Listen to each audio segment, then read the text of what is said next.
محافظة العارضة جازان.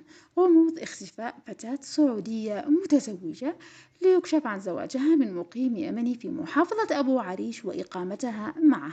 عن مصدر إخباري القضية قائلا أن فتاة سعودية تبلغ من العمر 23 سنة تغيبت عن منزل ذويها بالعارضة قبل نحو شهر ونصف، ليبلغ ذويها الجهات الأمنية عن تغيبها وبأنها خرجت من منزلهم دون علمهم في ظروف غامضة ولا يعلمون عنها شيئا.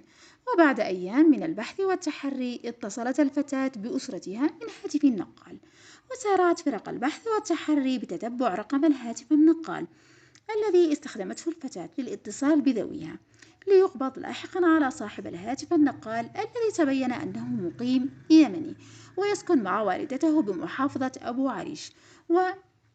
اعترف أن الفتاة المعنية كانت تستخدم هاتفه النقال للإطمئنان على ذويها، قائلا أنها زوجته.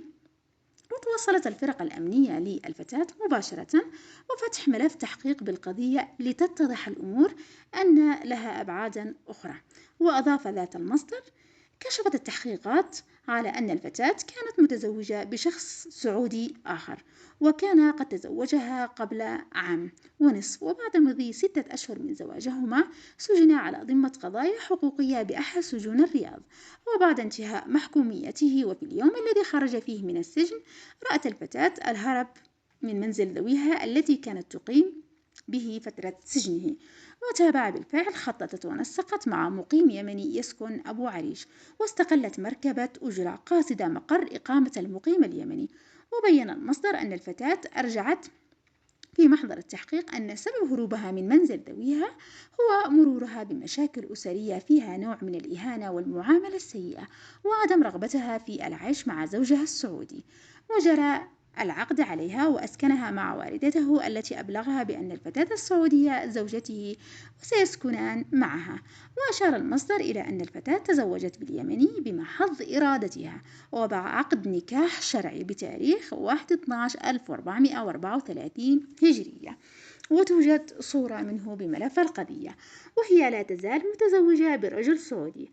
وتبين أن المأذون الشرعي لا يحمل تصريحا لممارسة هذه المهنة، وكذلك الرجل السعودي الذي ادعى بأنه أخوها وهو ليس بقريب لها، لا من بعيد ولا قريب.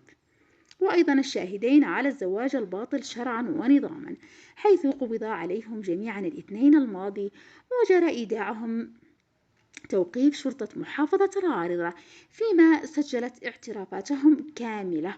وكشف المصدر أنه ستتم الإفراج عن المقيم اليمني الذي لا يعلم شيئا والمدعى بأنه أخوها واحد من الشهود الذي يعلم بحقيقة الأمر إلى السجن الأحد المقبل بعد استيفاء أوراق إحالتهما، فيما سيفرج عن المقيم اليمني والمأذون الشرعي والشاهد الثاني كونهما لا يعلمان بحقيقة الزواج الباطل بكفالة بحسب المصدر الإخباري.